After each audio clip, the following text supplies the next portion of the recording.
આજ છે મત ગણતરી એટલે કે વોટિંગ કરીને ગણતરી છે અને હું આવેલું છું એજન્ટમાં અને તમને વિડીયો બનાવવાનું ખાસ કારણ કે એક છોકરો જેના પગમાં ચપ્પલ નથી અને આપણે ચપ્પલ વિના બહાર નથી નીકળતા એટલો બધો તડકો પડે છે કે બહુ તડકો પડે છે. તો આવા તડકામાં જે મત ગણતરી થાય છે કોલેજ આગળ તે એક છોકરો પાણીના બોટલ વેચે છે.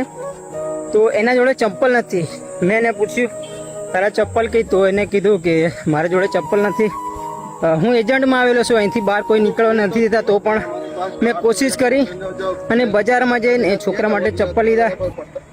એ પાણીની બોટલ વેચે. પાણીના બોટલ એટલે કે મારા જોડેથી કોઈ પાણીની બોટલ લેશે તો 10-20 રૂપિયા મને કોઈ આપશે. પાણીના બોટલ વેચે છે એમ કહીને ભાઈ પાણીના બોટલ વેચે છે.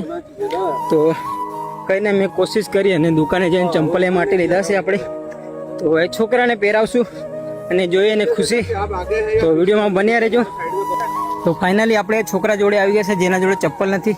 તો ભાઈને ચપ્પલ પહેરાવશું અને જોઈએ આપણે એમની ખુશી. તો અને પાણીના બોટલ કેમ રાખે છે હાથમાં?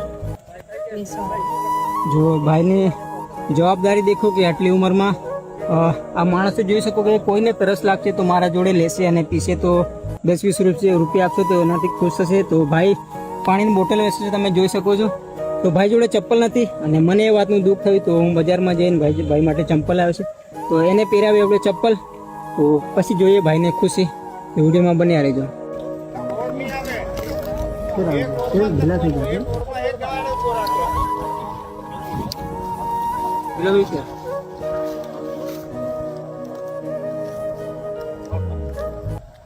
તો ભાઈને ચંપલ પહેરાવી દેશે તો હવેથી ભાઈને તોપ નહીં લાગે, ના કાંટા વાગે, ના કાંકરા વાગે.